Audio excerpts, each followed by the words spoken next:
The lights shimmered like molten gold, refracted in the crystal glasses and the glossy eyes of Marissa's entourage. Music pulsed softly in the background, but it couldn't drown out the hum of privilege and curated perfection. The hall looked like it had been plucked from a fashion magazine, ivory tablecloths, champagne towers, and towering centerpieces that looked more expensive than rent. Marissa was the star, naturally. It was her 18th birthday, and she arrived like a queen in a gown that caught the light like a blade.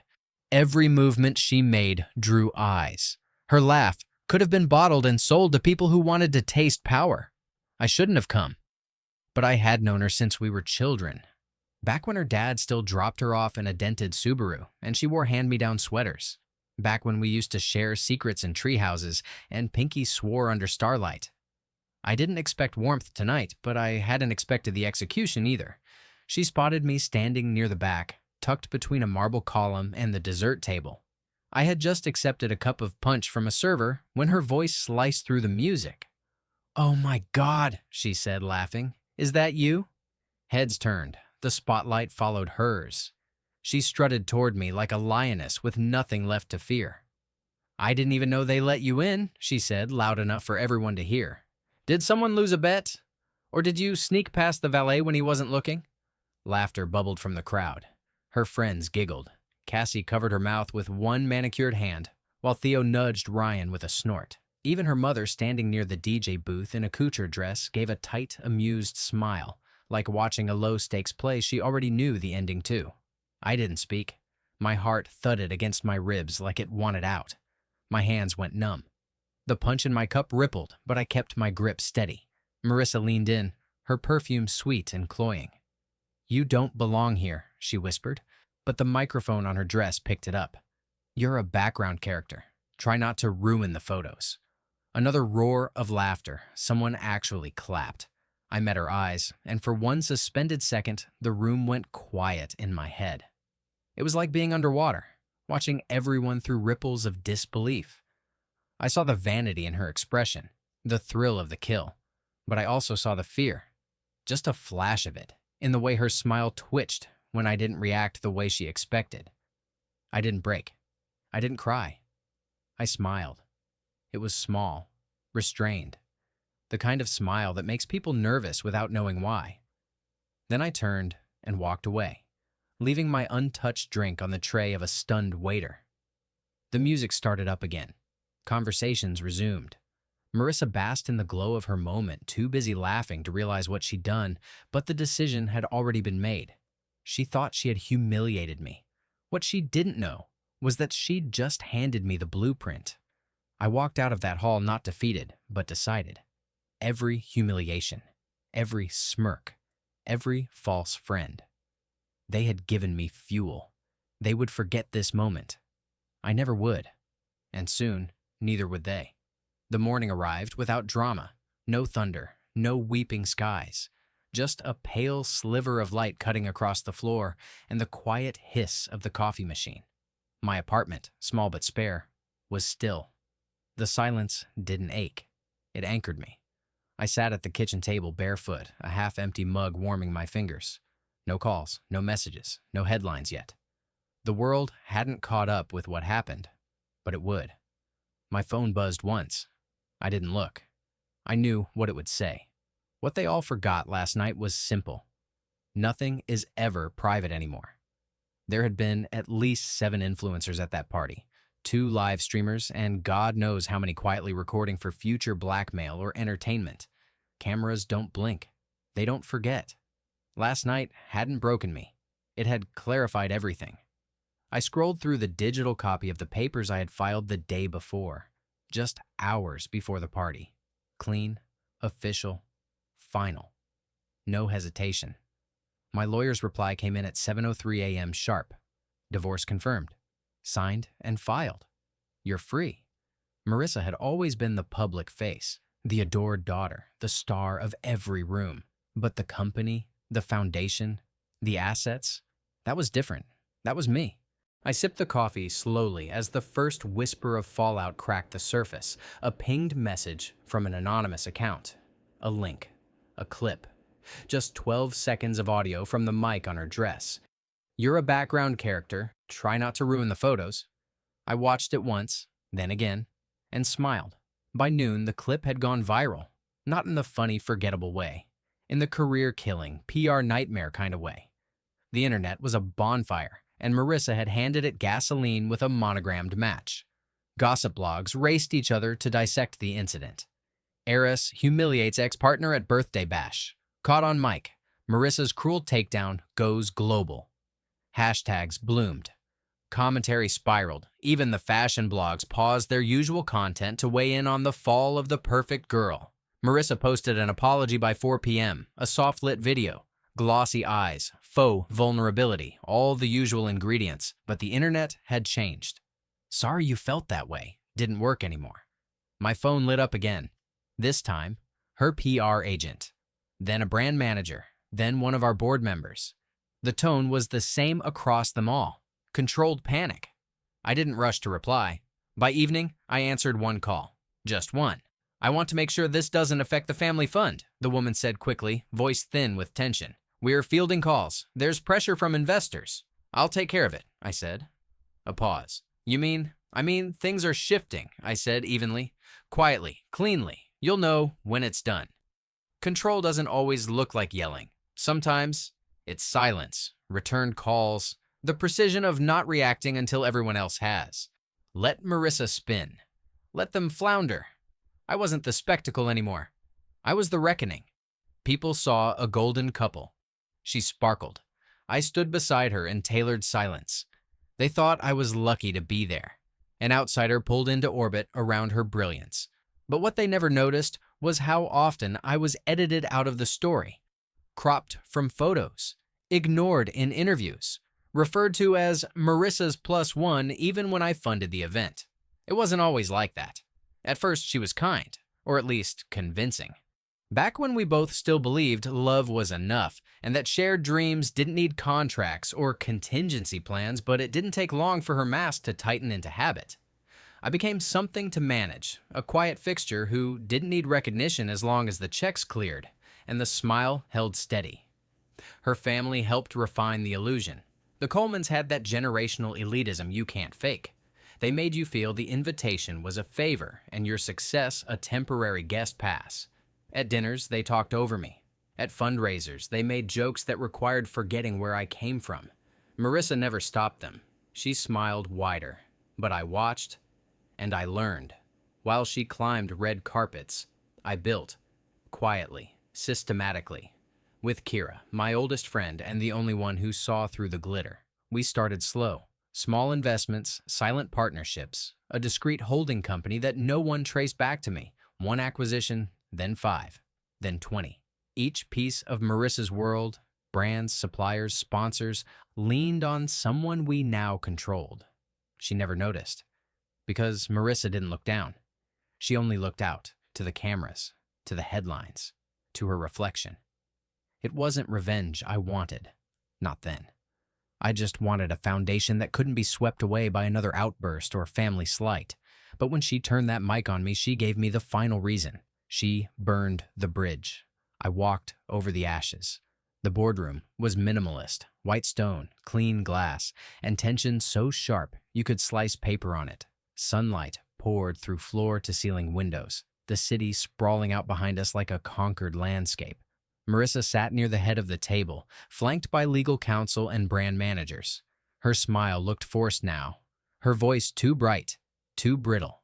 She still thought it was salvageable. Kira stood at the front, poised in navy and steel. Calm. Impeccable. The perfect storm in a pantsuit. Before we begin, she said, placing a slim folder on the table, we'd like to enter the amended charter into record. A ripple moved through the room. One board member leaned forward. Another exchanged a quick glance. Marissa's lawyer spoke up. We haven't had time to... Kira raised a hand, polite, firm. The documentation has been available for 30 days. As per Clause 12B, no further delays are necessary. I didn't speak. I didn't need to. Kira continued, her voice smooth and final. Effective immediately. All creative and operational oversight will be transferred to the Foundation Trust. Executive voting rights previously held by Marissa Coleman have been restructured and reassigned. Marissa blinked. You can't be serious. She looked to me, expecting something. Anger, explanation, mercy. I gave her none. You built your name on illusion, I said quietly. I built mine on structure. Her voice rose. This is my company. My name is on everything. It was, Kira said gently. And then she tapped a key. Behind her, the screen lit up with a new logo, a new name, the rebrand we'd kept under lock for months. Clean, minimal, powerful, no trace of hers. Silence fell like snow. Some of the board smiled, some looked stunned, but none opposed. The groundwork had already been laid. The votes counted, the doors sealed. This wasn't revenge, it was transition. She stood too quickly. Her chair scraped back with a screech. You won't get away with this, she hissed. I tilted my head. I already have. And just like that, the balance shifted. Official, documented, irreversible. She walked out of the room that used to bend around her name. I stayed seated. Because power doesn't always roar. Sometimes it just stays. It started with texts. Can we talk? You've made your point. She's not herself right now. Don't let this ruin everything. One after another, like raindrops on glass. Light, repetitive, meaningless. People who had once laughed now pleaded for grace. Former friends who snickered behind champagne glasses suddenly remembered our history. Marissa's stylist messaged me, her cousin, even her yoga instructor, all asking me to be the bigger person. Funny how silence makes people squirm more than shouting. By noon, I stopped counting the calls. Kira filtered the rest. The knock at my office came without warning, low, firm, and familiar. I didn't look up immediately, but I knew who it was. Robert Coleman, Marissa's father, wore regret like an ill-fitting suit. Still powerful, still sharp, but dulled around the edges by discomfort. He wasn't used to asking. Thank you for seeing me, he said as he stepped inside. I said nothing. He cleared his throat. You've made quite the impression. Took me a minute to realize just how much you were building behind the scenes. I let the silence hang. I came to ask for some discretion, he continued. Marissa's young.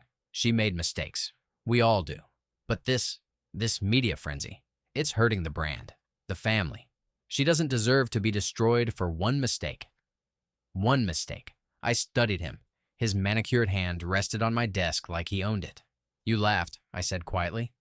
When she humiliated me. He blinked. What? You were standing near the DJ booth. You smiled. I remember. His face tightened. We were surprised. You know how these things get out of hand? No, I said. You let it happen. Because in your world, people like me are supposed to take it. You thought I would stay small. His jaw clenched. There's a lot of money still on the line. We can offer a settlement for your silence, if that's what it takes. I almost laughed. Instead, I stood and said, You're used to people playing nice when they lose. You never planned for someone who wins quietly. He said nothing. I walked him to the door, opened it, and said the last thing I ever would to a Coleman. You laughed. Now listen to the echo. Then I shut the door on him, and that entire legacy of condescension. The apartment was quiet. No marble columns, no sprawling views, just high ceilings, warm wood floors, and sunlight that moved slowly across the walls. I sat on the edge of the couch with a fresh cup of tea. No press schedule, no statement to write, no headlines to manage. Just space. On the shelf above my desk, a single photo stood in a black frame. Not of Marissa, not of the Empire. It was me, Kira, and our two earliest partners, at a too-small table with mismatched chairs, eating takeout after our first acquisition. We looked tired, determined, real. There's a kind of success that isn't shaped by applause, that isn't polished for photos, the kind you build slowly, brick by brick, without anyone watching. I used to think I wanted revenge, but vengeance needs an audience. Peace doesn't. I turned off my phone. Let the silence stretch. No buzz, no spin, no pretending. She had always needed the world to watch. I only ever needed to stop performing. This wasn't about punishment, it was about permission to finally live without asking for a seat at someone else's table. I'd built my own, and it was quiet here.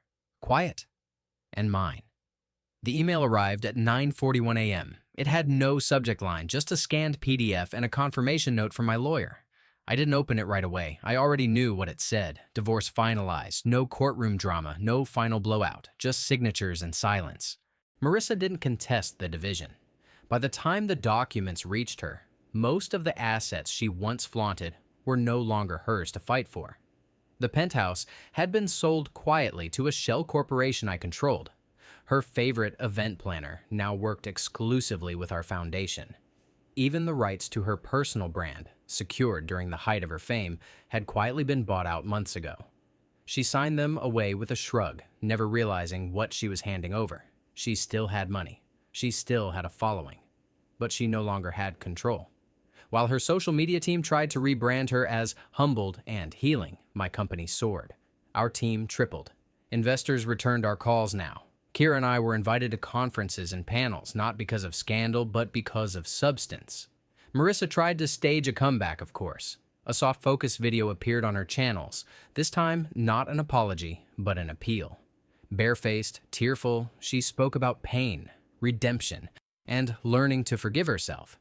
The comments were brutal. The likes were few. Even the press barely covered it. The world had moved on. And I had too.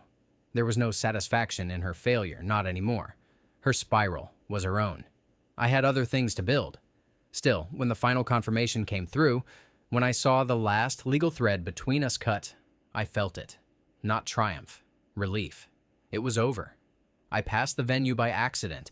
It was boarded up now. Sign peeled halfway off, windows clouded with dust. The same place she humiliated me.